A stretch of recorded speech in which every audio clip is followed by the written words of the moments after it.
Well, good morning and welcome to the Morning Report. My name is Willie Lawson. The Morning Report is a production of fightbackmedia.com, fightbackmedia.com, fightbackmedia.com, and fightbackmediatv.com. It's been a while. It's been a minute.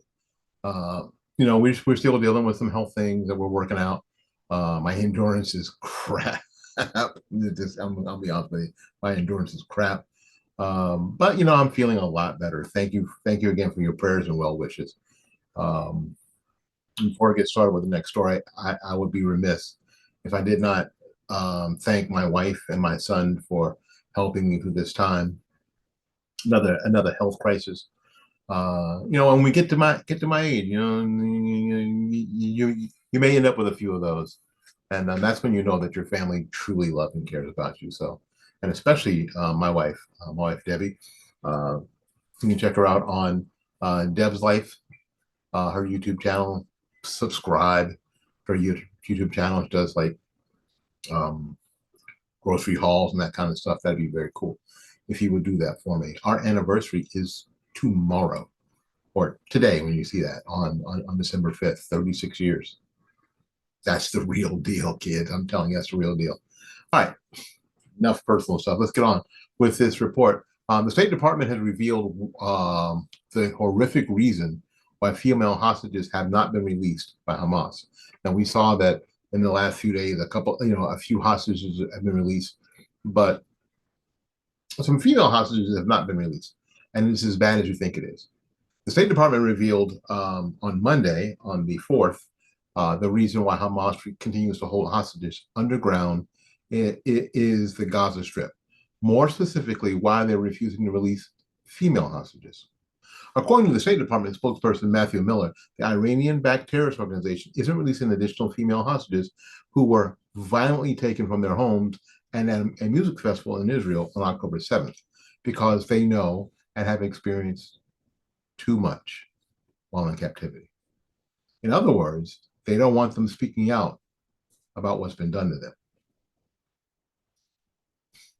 Right now, Hamas is refusing to release civilian women who should have been part of the agreement, and it is that refusal by Hamas that has caused the end of the hostage agreement and therefore an end to the pause in hostilities. White House National Security Advisor Jake Sullivan added during the daily press briefing, saying that the administration is still working to get Americans out. Israel is insisting on the release of those women. The revelation comes 24 hours after Democrat Congresswoman Pramila Jayapal downplayed the atrocities during an interview with CNN.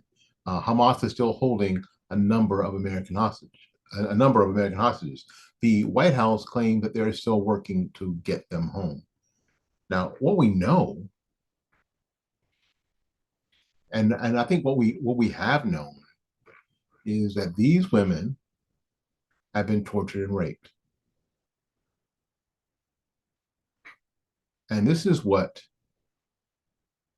this is exactly what Hamas doesn't want getting out, which is interesting now because we've been waiting for, I've been waiting for, I don't know about you, I've been waiting for now and these other pro women organizations to show up and go, wait a minute, how can we support the Palestinian um, cause when the Palestinians are raping women?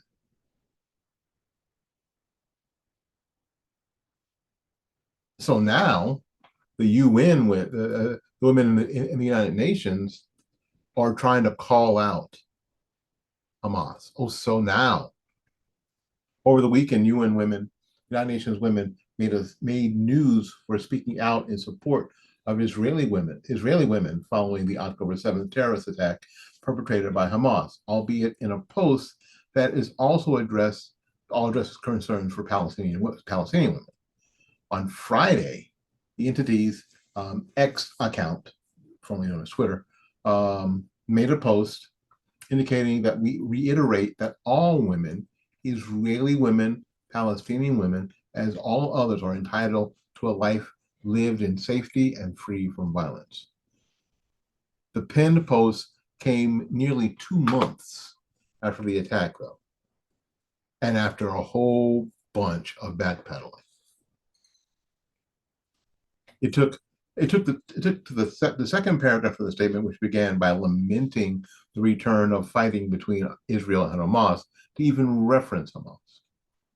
Here's what it says: "We unequivocally condemn the brutal attacks by Hamas on Israel on the 7th of October. We are alarmed by the numerous accounts of gender-based atrocities and sexual violence in those attacks. This is why we have called for all accounts of gender-based violence to be duly investigated and prosecuted with the rights of the victims at the core." The second paragraph read. Users were not afraid to remind them of how much how much of it comes too little, too late. Twitchy has highlighted many of the best reactions. Many others have pointed to how the UN ties Israelis and Palestinians together. I mean, it just went on and on and on. They got smoked, absolutely smoked. So now we're going to see in the coming days how many of these other organizations and these other people, these celebrity types who have come out as pro Hamas, will break their backs backpedaling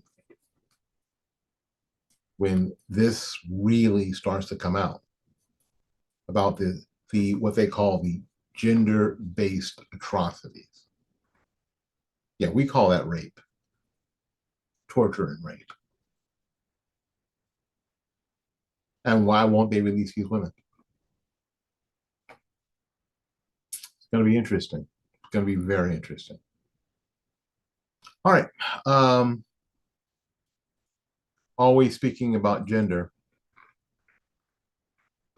If this will continue to happen until women, y'all, decide you're just done with it.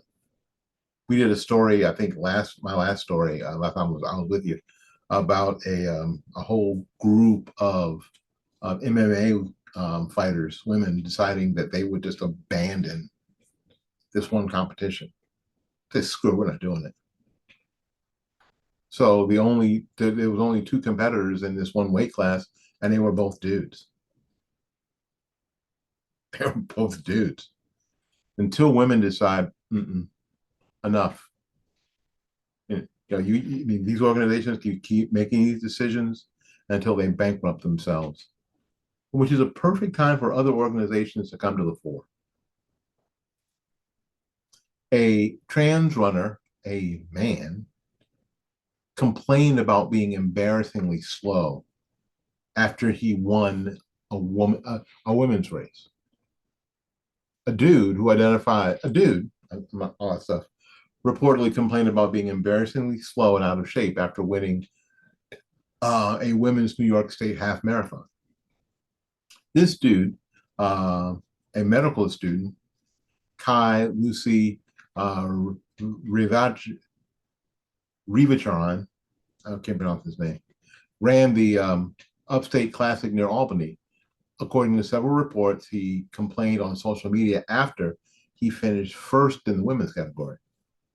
He said this: embarrassingly slow.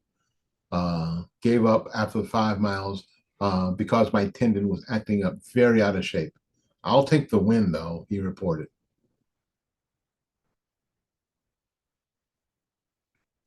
Women's sports advocate Riley Gaines reacted to his win on X. She said this: the real winner of the women's category was Amanda Awesomes with a time of 1:30.39. Gaines wrote, "Congrats to her and other female runners." According to Fox News, he responded to Gaines via an Instagram story. "This is so dumb. I ran a 71-minute half marathon pre-estrogen less than 2 weeks after the marathon. For this totally fresh half, I ran an 84-minute and I've become way slower. It's like 18% of my body is physiologically a woman's now." No, it's not. This dude is insane. Possessed by the devil. And yet they still don't want me competing because you're a dude competing against women. Again, until women stand up and stop being afraid, this stuff will continue until most of these dudes ruin girls and women's sports. Frankly, women's sports are having had historically a tough enough time getting traction in the mainstream, which is why women athletes, professional athletes, make less, have fewer opportunities. That's why. And now what's happening is the only real press they're getting is when some crap like this happens. Almost nobody cares about women's track and field, collegiate or otherwise.